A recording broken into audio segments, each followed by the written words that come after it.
За, байнгын орооны гишүүдэд өнөөдрийн минь төргий. Ингээд маш чухал асуудлыг хүндсэн Эрдэнэ олд гишүүндээ баярлалаа. Танилцуулга хийсэн Чимбүрэн сайдтай баярлалаа. За, ингээд эрт илрүүлэгтэй холбоотой нэлээд хэдэн асуултууд байна л да.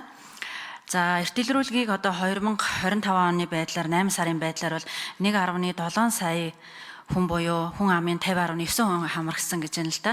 Тэгэхээр энэ маань одоо энэ хөтөлбөр анх 22 онд эхэлснээс хойш хамрагсан хүний тоо юу эсвэл зөвхөн 25 оны тоо юм уу? За 50.9 хүн хамрагсан гэхээр үлдсэн 49.1% маань одоо хизээ хамрагдах вэ?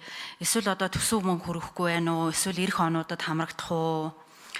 За, эрт илрүүлэгт 22 онд 16.3 тэрбум зарцуулж байсан бол 25 онд 40 тэрбум буюу төсөв нь 2.5 дахин өссөн байна. Тэгээ энэ ямар учиртай өсөлт вэ? Эрт илрүүлгийн чанар сайжирсан уу? Эсвэл хамрагдсан одоо хүний тоо өссөн юм уу? За, тэгэхээр мөн их одоо хэмжээний зардлаар бага одоо тооны өвчнийг илрүүлж байна гэж бичсэн байна л да. Тэгэхээр энэ яг ямар учиртай дүгнэлт вэ? За, тэгээд эрт илрүүлгийн одоо хувийн эмнэлгүүд хийгээд байна уу? Эсвэл зөвхөн одоо улсын одоо эмнэлгүүд эрт илрүүлгийг хийж байна уу? Чанар хэрвээ вэ? Тэгээд эрт илрүүлгийн хөтөлбөр ер нь хэрэгжээд ингээд 4 жил болсон юм байна л да, 22 оноос ахвалаад. Тэгэхээр энэ хөтөлбөр ер нь хэр үр дүнтэй болж гэн гэж та бүхэн үзэж байгаа юм бэ? Тэгээ энэ хөтөлбөрөө одоо эцсийн зорилго нь юу юм бэ? Энэ хөтөлбөр үр дүнтэй болж байгаа эсхийг та бүхэн ямар хэмжүүрээр одоо хэмжиж байгаа юм бэ?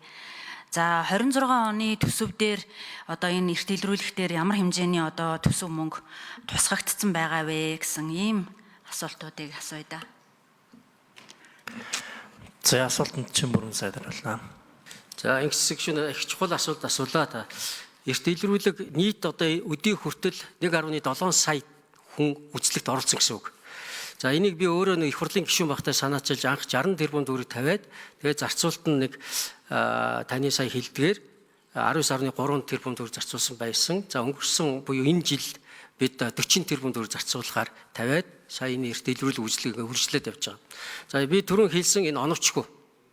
Эрт илрүүлэг өөрөө оновчтой байх хэрэгтэй. Би зөвхөн ганцхан жишээ танд хэл. Жишээлбэл ходоодны хорт хавдрыг эрт илрүүлэх гэж шээс цусны шинжилгээ, баасны шинжилгээ үзэх ямар шаардлага байхгүй. Тэгэхээр нөгөө гой дагаж хүзүүг гихчээр ийм дими үрлэгэн тогтолцоог буруу гэдгийг би шүмжлээд байгаа. Харин ганцхан дуран хийх хэрэгтэй. Дурангаар ганцхан ходоодоо ч онцлохгүй. Нөгөөдг нь улаан холоогоор дамжиж явах учраас хоёр ч өвчнийг эрт илрүүлчихэж байгаа байхгүй.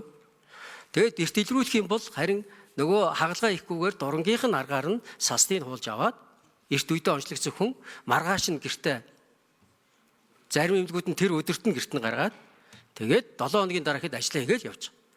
Эрт үедээ онцлогдсон бол хорт хавдар нь эдгэрэх магадлал нь 98%. Энэ л үр дүн байхгүй юу? Тэгэхээр бид өнөөдөр хорт хавдрын эрт илрүүлгийг нэмэгдүүлэх гээд ийм хөтөлбөр хийя гэхлээр эрүүл мэндийн үзлэг хийгээд байгаа нэг буруу байгаа байхгүй юу? Баахан насны ангиллаар тэгээ миний гишүүн багтаач би хэлдэг байсан. Энэ буруу. Баахан шинжилгээ хийдэг. Баахан эрүүл мэндийн үзлэг хийдэг.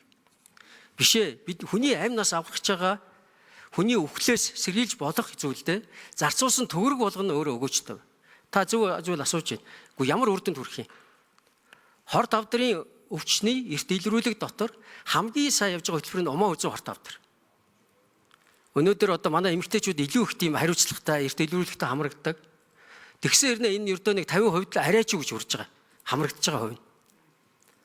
Тэгээд эрт онцлогдсон усуудын хувь нь хамгийн их байдаг. Нэг 40%. Нийт хорт хавдрын бид нэг ядаж нэг 40%-аас багын хожим оншилчих юмсан, 60-ын нэрт оншилчих юмсан. Бэлэн бидэнд сайн туршлагууд байж байна. Жишээлбэл бүгдээр Солонгос улс ходоодны хорт хавдрын өвчлөлөөр хамгийн их шүү дээ. Тэгсэн хэрнээ нас баралт нь хамгийн бага байхгүй. Нөгөө Монгол улс чинь дараа нь ордог өвчлөлөөр дараа нь ордог гэдэг нас баралтаараа төрүүлээ явчихдаг.